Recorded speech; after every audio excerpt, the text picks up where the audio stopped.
Good afternoon, everyone. So happy to be here today. Hope you're doing well. Good? Perfect. So today we will explore AI use cases in the banking industry. And I have the pleasure to welcome these three amazing speakers on stage to share a bit about their insights and about AI use cases they are implementing and working on within their companies.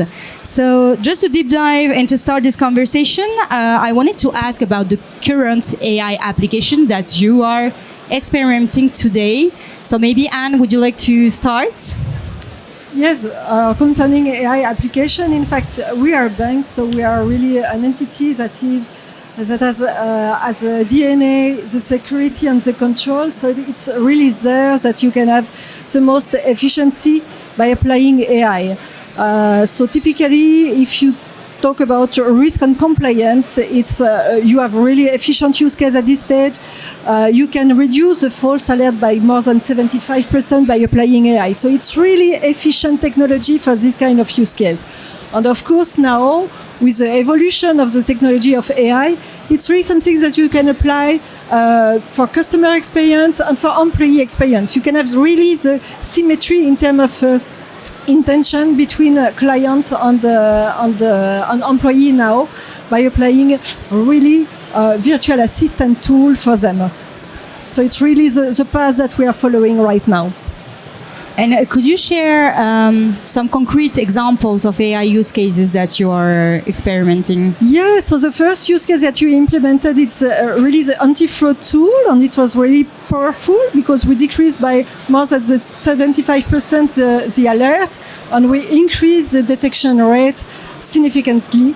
Above 90%. So it was really efficient tool. So you can see that when applying AI on really standard control process within a bank, it's absolutely efficient. Great. So Christophe, Spuerkeess is actually the State Bank of Luxembourg. What is your vision on AI application within your company? Well, the vision of the AI in Spuerkeess is really since 2016 we're investing into AI, and our focus is mainly on everything which is customer experience, finding new tools to give more information to the customers and using the information and to give them new services, to basically giving better customer experience by offering faster services, more innovative services. And then in 2018 we started with we launched our first project out with the categorization of the transactions of our customers, which we then turned into offering customers new faster products by proposing him, hey, maybe you're interested in this new product, we think it might be fit for you, do you want to take it? And there we have really seen a good adoption of this because basically 85% we are correct of the top 3 products we recommend that the customer will buy in the next days, one of those. Yeah. So our focus is really around customer experience and finding new tools for them. And now with Gen AI we go a step further, but for that later more. Yeah. And is there a part for the government and the economy? What is the impact on that one?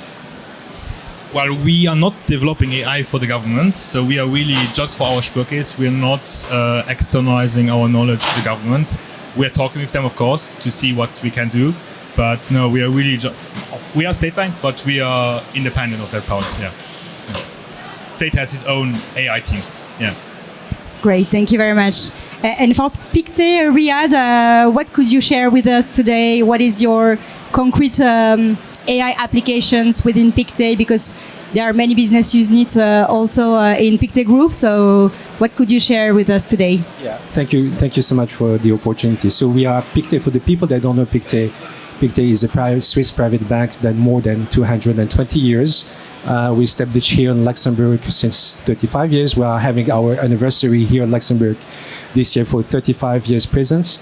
In terms of AI, we have the generative AI. We launched one generative AI type of GPT, like a chat GPT. We call it One Chat.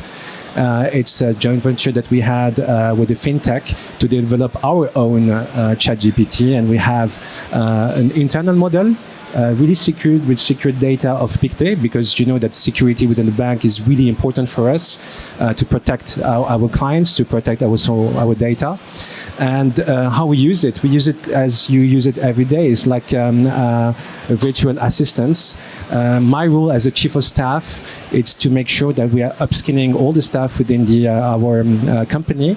So we are 800 people working in Luxembourg, and we think that there is a big opportunity for us to upskill our staff to make sure they are also working only on value-added tasks.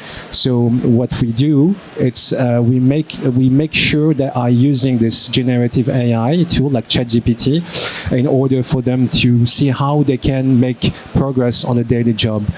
So we have 3 models. We have the ChatGPT one. We have the Pictet knowledge. This is something really with the Pictet DNA. So we have all the documentation of Pictet uploaded there in a secured environment, and we make sure also to develop our model to retrieve the data, but also making sure that the people they can work. And we have a lot of user cases that we think we will go that. So this is our thing in Pictet, that we should upskill the people on better using the internal ChatGPT within the bank. And the internal ChatGPT, is it open for everyone? How many people could use it actually? Yeah, it's a good question. It has been open to all the staff in the world. So we have 5,000 staff in Pictet worldwide. Within Luxembourg, we had 800 people, so it's open to everyone. So this is also a big opportunity for us, because it was the first time that within the upskilling initiative, we're upskilling all the staff in the same time. 800 member staff working in the asset management, asset services, wealth management, logistic, and you name it, everywhere. And we said that we have what we call the baseline. Baseline is the knowledge of our staff. So we have some staff that are really great. They like the tool, and they are doing great with coding, with prompting. They know everything. And we said we need to increase the baseline. By increasing the baseline, we see that we're increasing productivity, and each training session that we have them, each demo, we create a community with them to make sure that we are learning from each other's. And yeah, so we open to everyone. So, and we are very happy because it's something that we can, embrace all the company at the same time. So we are pushing to get this knowledge, and yeah, that's good. And congrats, because it's a lot of work. We know that. So you talked about enhancing customer experience. So just could we deep dive a bit more? What does it mean? What are the actual improvements that you have seen regarding customer experience? Could you measure it today for BNP, Anne? To measure it, it's a little there is a difficulty, because there is no, at the time being, there is no chatbot with generative AI. So we have classical chatbots at the time being on the market. But we saw that there is a real appetite for to upgrade all the tools that we have at the time being, and to have more virtual assistant for the client experience. And that is really the trend on the path that we have to follow, integrating generative AI in order to have very interactive tools, really what we call virtual assistants. Your banker assisting you in your journey in the banking experience. So that is really the path that I think all the bank will share, I think, in the future.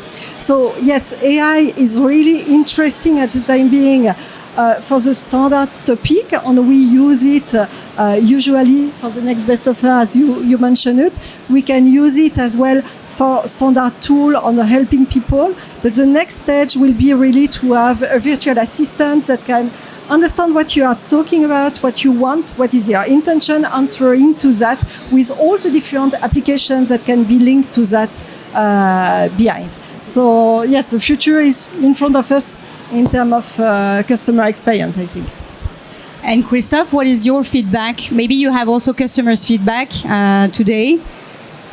So from the customer feedback, there I cannot really talk about it because that's not our department part, that's the marketing. But what I can say is like specific now about Gen AI, we also investing currently a lot inside this technology, and we basically did a proof of concept with some trial groups inside our bank, and to see how they react with 5 different use cases we developed. About 5 different parts, more like coding, more like with some documentation, chatting, and so on. And all the feedback we got was like, yeah, it's cool. Let's use it. When I have it, when can I have it? And so we see that people since 2022, end of 2022 with ChatGPT, people are aware of the AI, people are aware of Gen AI now, and that they can simplify a lot of tasks in their life by just giving them information and feeding it with your documents. Be aware, of course, always which documents you put outside to the cloud, because it's a confidential risk. So if you use confidential documents, do it on-prem. And there we see really a customer experience boom.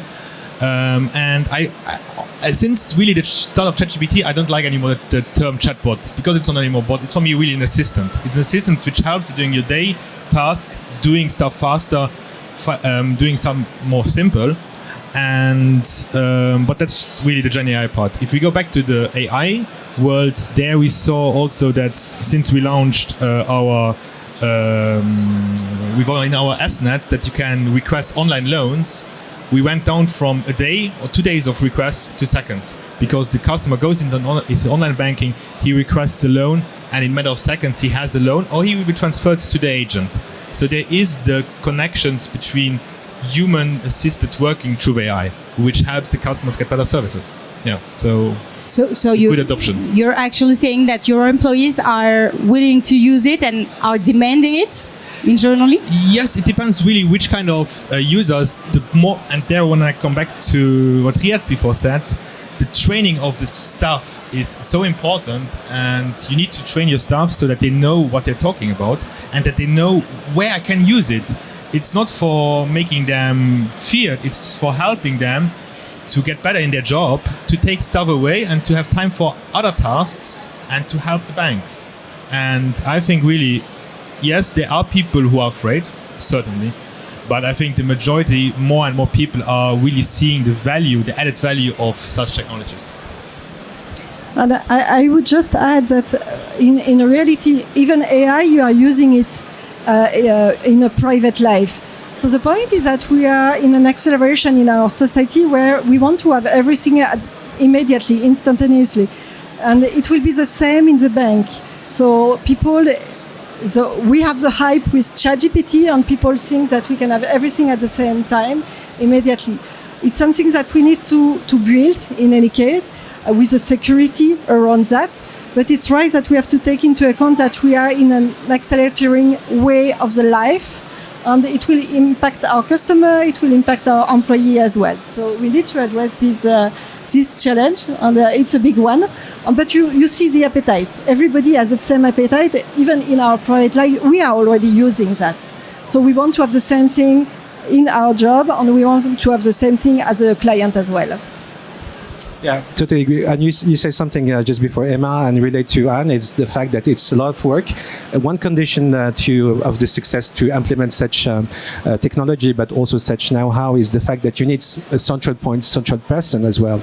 Because we have the L&D, which is the learning development team, we have the HR, we have the management, we have the leadership teams, but you need to have someone who's driving this change, like someone on the digital side, a responsible digital lab, someone who is responsible of the technology, and me as a chief of staff.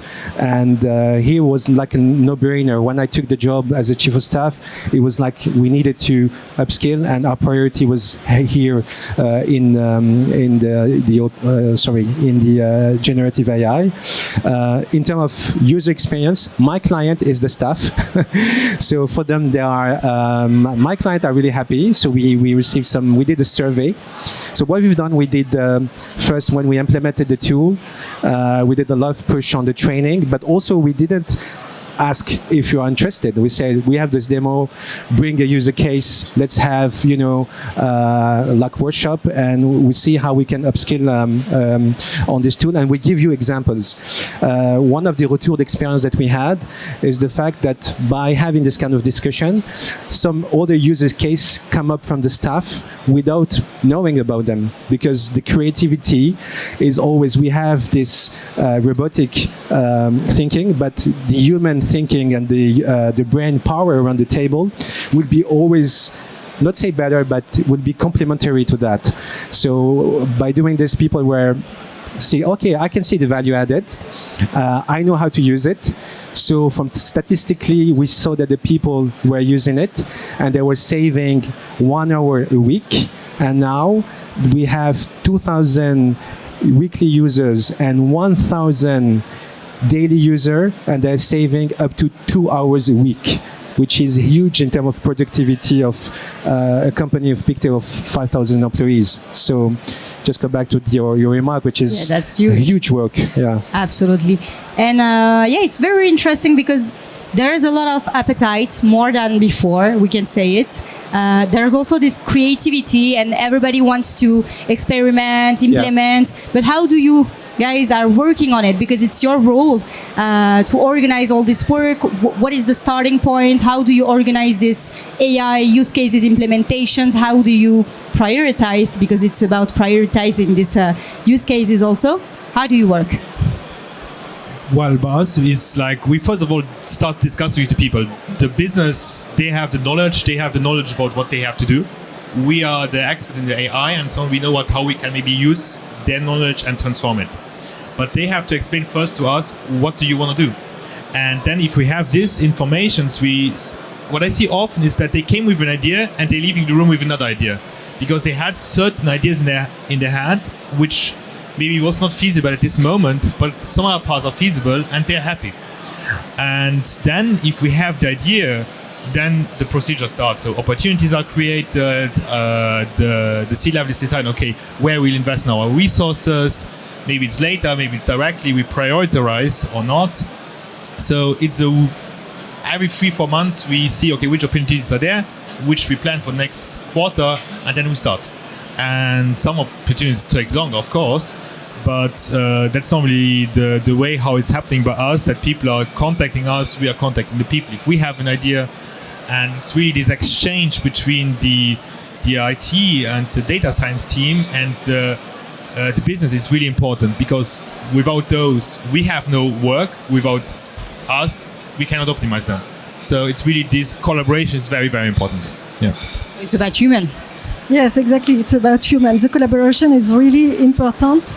The point is that creating the first AI solution, you create the hype, the expectation. So everybody is coming to you with plenty of use case, and you have to select what fight you will do, in fact. And the problem is that AI can be highly transformative. So you have to be very careful when selecting a use case. You have to select the one that will bring the technological bricks that you can generalize after. So you have to be very selective, not doing some side use case, but really the one that will transform the most your industry. And it's really a discussion that you have. So the discussion with the business is really important. Expertise is really there. But as AI scientists, you need to understand exactly what bricks you will bring to your industry, and is these bricks generalized enough, can be generalized quickly after that to other business. And it's there that you have really the transformative effect. So the prioritization of the use case is really a strategy that we have to handle correctly. Yeah. And maybe something to share on the use cases. It's this is the first time we have an assistant to help us building the use case with the human.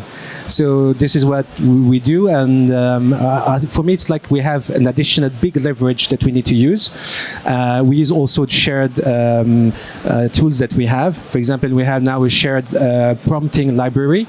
So rather how I need to prompt that, I know that I find maybe the best prompt on this kind of use case. So I share it. I share it to all Pictet. We have this library, and now we have someone who, with the help of our our generative AI. We classify those prompts and we make it better between that. This is one of the example. The other one, it's make it happen. So when we have a use case, what we try to do, it's like, okay, let's ask our generative AI how to do it. And it's like we have a partnership between the staff, between the technology, and me as a central person who try to make it happen. So this is really concrete for that. And maybe something where in the future my two panelists is to share the best practices of the financial place, because I think we have the same common challenge. It's not because Pictet working on its own, the BGL, Spuerkeess, we have this first time we can share. We can share best practice regardless of, without this regulation, we have maybe some data. We share the best practices on the how. And I think this is, for me, the next challenge. I wanted to ask you for the challenge because since now everything is positive in our discussion, so what are the challenges that remains for you today? What are the next steps? Okay. Well, there are technological challenges, but also adoption challenges. And in the past, the adoption challenge was much more present than nowadays. But when I remember back in 2018, and we had really to do internal sales, that we have a model which is working, we have the statistical proofs, it's good. They still didn't want to use it because it wasn't 100% good. And so this we overcome now. There we are now fine. But yeah, technology challenges are still there with the massive amount of data we have. And that we know which data is really the true value of the data. Is the golden data? Is it just some data which is lying there? Is it correct? Because if we take the data, we need to be sure it's correct, because afterwards our predictions will be wrong.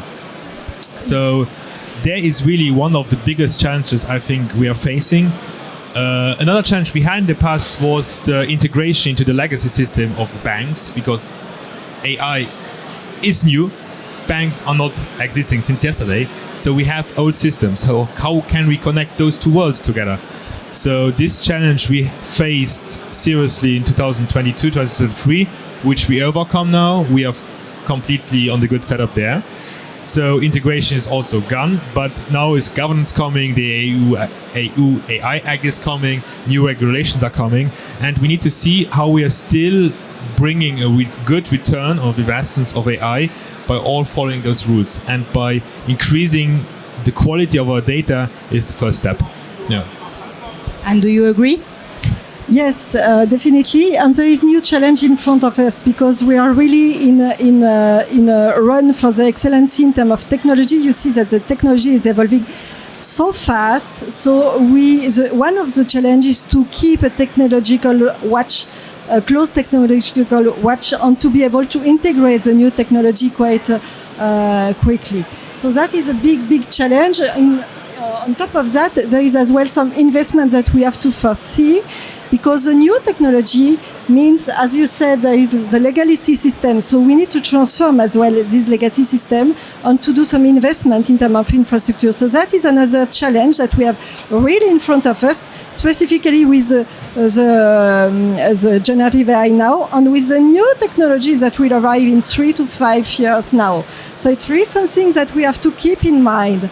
And on top of that, the challenge as well is concerning the upskilling. That is a big challenge, because everything is evolving very fast. We are transferring the process within the bank with this new technology. So it means that we need to upskill people to do this acculturation, and that is really the challenge that we have to handle as well on our side. We have our part on that to keep everybody on track with this run for the technologies that we are just living right now. And yeah, totally agree. And the human aspect is really a challenge, but also an opportunity. For Pictet, it's the staff is really important for us. It's something that we need to put ahead. Main challenge, honestly, yeah, data for sure. we were talking about the environmental and sustainability aspects, because with the generative AI, we have calculations, we have energy. It's like the crypto, so we might have a challenge in the future to work out the sustainability aspects of generative AI, and this is really important for us and for the financial center. And from the perspective in the AI, it's that now we need not to slow down; it's too fast. So this is we need to, now we have everything. We need to make sure that we are upskilling and a good pace our human force. That would be the end of my challenge. And how do you upskill people massively? By increment, we call it, by step. By step, you build a community. This community will be the early buyers.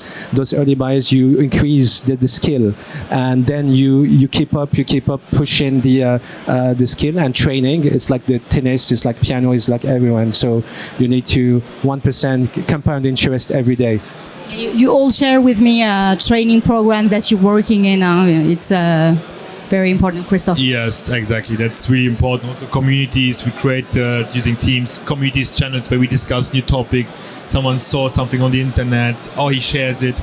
So, and also now we're launching, let's say, trainings online where we have some videos where we explain stuff, but also on-hands training where they come to a room 2 days and we train them to get the basic understanding of what AI is, and they can take then this message and bring it to their team. And then step by step, as he said, incremental over time. At one point, you have hopefully upskilled everyone in the terms of AI. Yeah. And maybe a last question, very quick, promise. Is this part new in your role, in your job positions, or is it already?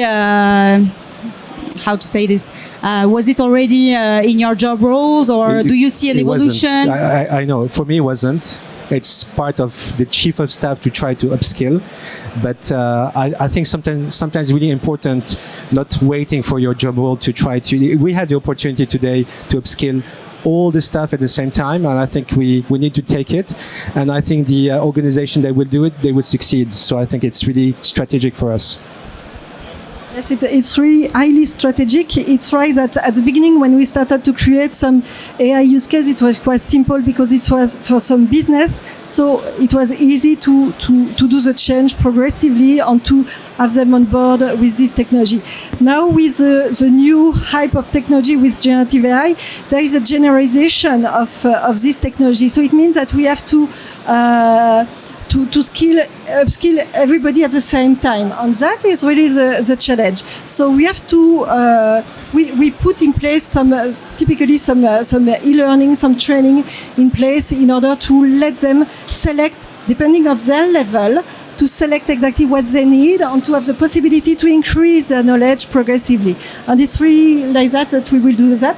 And on top of what you mentioned, like ambassador, to have some ambassador in the different teams, so some referents that can explain, answer, show. That is really important as well in order to bring everybody at the same, at a good level. Same level not, but good level. Thank you very much for sharing with us all your insights. I think we are keep going to have many sharing and feedback on the coming years. And thank you, and keep connected.